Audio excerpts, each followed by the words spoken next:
Assalamualaikum warahmatullahi wabarakatuh. Nama saya Anissa Izzati dan video ini dibuat sebagai bagian dari diseminasi tugas akhir yang bertujuan untuk menyampaikan secara ringkas dan terbuka hasil penelitian saya kepada publik. Isu yang saya angkat adalah adanya ketidakpastian hukum antara ketentuan TRIPS Plus dan standar Fair and Equitable Treatment dengan The Right to Regulate Indonesia untuk mengatur kebijakan kesehatan publik. Berangkat dari hal tersebut, maka penelitian ini menemukan bahwa ketidakpastian hukum muncul dari kombinasi antara ketentuan TRIPS Plus dan standar Fair and Equitable Treatment serta The Right to Regulate yang tidak memiliki batasan yang jelas. Ketidakpastian hukum tersebut kemudian berasal dari pertama, yaitu ketentuan TRIPS Plus khususnya eksklusivitas data yang berpotensi menghambat kemampuan negara untuk mengambil kebijakan kesehatan yang cepat dan efektif. Tidak hanya itu, di sisi lain, standar Fair and Equitable Treatment juga memberikan ruang interpretasi yang luas bagi investor untuk menggugat kebijakan negara. Kombinasi ini kemudian menciptakan posisi yang dilematis bagi negara, di mana kebijakan kesehatan publik yang sah justru beresiko menimbulkan gugatan investasi.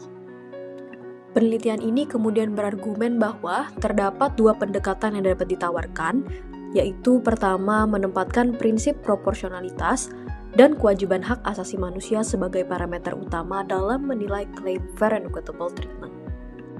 Prinsip proporsionalitas ini digunakan untuk menilai apakah kebijakan kesehatan negara benar-benar diperlukan dan tidak membebani investor secara berlebihan.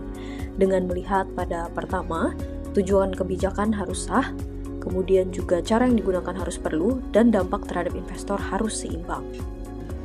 Lebih lanjut, berdasarkan integrasi kewajiban hak asasi manusia, hak atas kesehatan ini perlu diposisikan sebagai kewajiban hukum yang sah, sehingga kebijakan kesehatan tidak otomatis dipandang sebagai pelanggaran kewajiban investasi.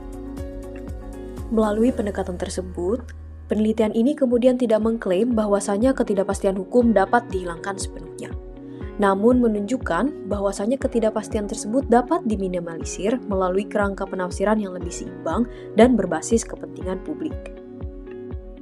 Simpulan dari penelitian ini menunjukkan bahwa ketentuan TRIPS Plus dan standar Fair and Equitable Treatment dalam IUCPA berpotensi menimbulkan ketidakpastian hukum terhadap kebijakan kesehatan Indonesia. Penelitian ini kemudian menegaskan bahwa pengakuan right to regulate belum cukup memberikan perlindungan yang efektif, sehingga diperlukan pendekatan penafsiran yang lebih seimbang dan kontekstual melalui uji proporsionalitas dan integrasi hak asasi manusia. Sekian pemaparan hasil penelitian dari saya. Terima kasih banyak atas perhatiannya. Wassalamualaikum warahmatullahi wabarakatuh.